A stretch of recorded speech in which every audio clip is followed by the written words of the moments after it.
so that may have had something to do with it. Now let's Right. talk about the other book, Spy: The Funny Years, which in and of itself it was a great title because it really pinpointed the difference between the beginning and the end. Now Right. you succeeded founding editor Graydon Carter at Spy, and I'm thinking that had to be a tough act to follow. It just in terms of expectation and staff and what was that period like? Well, actually, more accurately, I followed Kurt Anderson, Oh, who left quite soon after Graydon left. And I was sort of I was I had been a sort of eminence grise at Spy since it began, which was not a I wasn't used to being an eminence grise, and it was kind of interesting to be in that position. So I'd sort of been around since its foundation, but the two founding editors actually stayed with it for quite some time, and by the time that Kurt was ready to move on to it was probably not at its peak. He also didn't. And I say this about a very good and dear friend, but he failed to tell me when he designated me pretty much his successor that the magazine was $6 million in debt, which for a magazine that size at that time was a very large load, and that he'd also successfully driven away all fashion advertising by doing a really funny issue about the fashion world. So the sort of mainstay of Spy's advertising had disappeared. In addition, it was owned by this fat French playboy called Jean Pigozzi, who really had only bought the magazine so that he could meet models and famous people. And and I'm sorry, and does that work? Because I'd like to try that myself. apparently it does if you've got $300 million. Yes. Man, You've gone, it's always something. All right. I'm sorry, I didn't mean to interrupt. yeah, but yeah, and he was most of the money that was being lost by the magazine was his money, and he once told me that if I have all the money which I put into this stupid magazine, I could buy 2 pleasure boats. And I never did understand what a pleasure boat was, especially if you're fat and French. But anyway, he Oh my. he he evidently had some image of ultimate pleasure other than owning a magazine that involved, the ocean wave. But so it wasn't a happy tenure. Although I did manage to do a parody of the New Yorker when Tina Brown was the editor, which I must say was great satisfaction. Speaking, I was just thinking about this.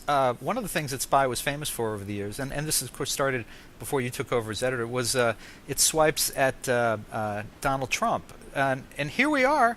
He's still out there. I mean, Yes. didn't you think that Yeah. Spy would have vanquished him or at least humbled him after all those years? He's worse than ever today. Yes, it's a very poor tribute to the power of satire, I must say. The satirists move on, but the idiots remain. But I don't know if you noticed it, but actually in the first iteration, the final edition of the New York Times, which is no longer up, I sort of got my revenge on Trump by removing his hair. And it's a very simple idea, but it's amazing how stupid he looks like without his hair. As it said in the piece, his resemblance to a huge fleshy penis was unmistakable, and that caused him actually to withdraw from the presidency, not his story. So that's what it was. Yeah. So finally, I've got rid of him. Yeah, and we all thank you very much. We appreciate that. You're very welcome. All right, well, let's come full circle before we wrap up. You are going to be launching officially the finaledition.com very soon, and I'm wondering, will this site, will it kind of give us a sense of what the Lampoon or Spy might have been like had they had been launched in the digital age? I think that's one way of putting it. I wouldn't want to give the impression that the that this humor is in any way nostalgic or backward-looking, though. And I have to say that most of the people who are writing for me are anywhere up to half my age, which I'm delighted by. And that said, I think bringing some edge and heft back to humor is something that we sorely need, especially with the kind of idiots and morons that there are running the place these days. They deserve more than funny cat videos. They really do. Well, folks, listen. You can check out Tony Hendra's new media parody site. I think it's safe to say the Final Edition. It's at it will be at thefinaledition.com.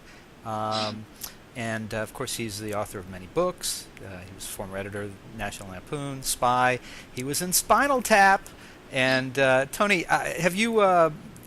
I think it's probably true to say that the name Ian Faith, which was my character in Spinal Tap, is a better known name than Tony Hendra. Oh, I don't think so. No. Well, no. Well, I guess it depends on what circles you're traveling in.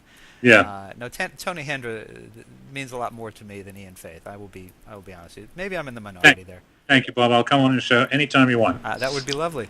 Have you? Obviously, we gave out the website for the Final Edition, but can people find you in social media places, Facebook, Twitter? Have you fallen through all that? Yes, indeed. We're on all those places. I think I can't remember the Twitter account. I think it's the Final Ed or the Fine Ed, something like that. And we're certainly on Facebook. And very lively, actually. We're having a wonderful time on Facebook and Tumblr and all the other places, yes. Very good. Well, Tony Hendra, just a delight to meet you, and thank you so much for being on Mr. Media today, and good luck with the site. Entirely a pleasure, Bob. Thank you. Thank you. And folks, for more original interviews with America's or the world's favorite humorists, you can surf over to our main website, mrmedia.com, mrmedia.com. And if you've enjoyed today's show, subscribe for free to Mr. Media via email, RSS, or iTunes, and you'll never miss a show. You can also listen with a piece of string and a tin can in many parts of Manhattan. Show your support of Mr. Media by supporting our sponsors, including Audible. To download your free audiobook today, go to audibletrial.com/radio. Again, that's audibletrial.com/radio for your free audiobook. We're also supported by the partyauthority.us. Call DJ Ira for all your party entertainment needs nationwide at 1-800-DIAL-DJs or visit their website, thepartyauthority.us. If you've got an idea for a guest, a comment on today's show, or would like to advertise on Mr. Media, email me directly at bob@mrmedia.com. You can also call our 24-hour listener line, 1-727-498-4711, and leave us your thoughts. Some messages may be used in an upcoming show, and toll charges may apply. You can also follow Mr. Media on Facebook, Twitter, or our new YouTube video channel. Thanks so much for joining us today. Always appreciate you giving up a piece of your day and spending it with Mr. Media. Thanks for watching. Thanks for listening, everybody. Bye-bye.